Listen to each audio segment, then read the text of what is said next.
гадаад руу шилжүүлэг хийхдээ Sandman бонус оноогоо ашиглан шимтгэлийн дүнгээ хөнгөлүүлэх боломжтой боллоо.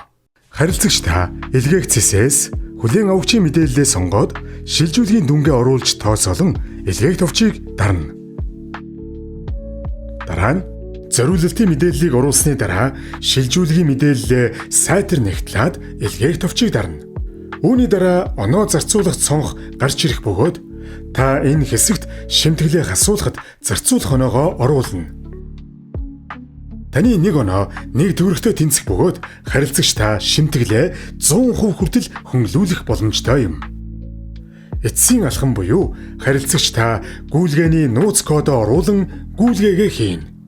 Гүйлгээ бүрээс танд бонус оноо бодогдох ба харилцагч та дараагийн гүйлгээний шимтгэлээ хөнгөлүүлэх боломжтой юм. Sandman мөнгөн гуйлгыг гэрлийн хурдаар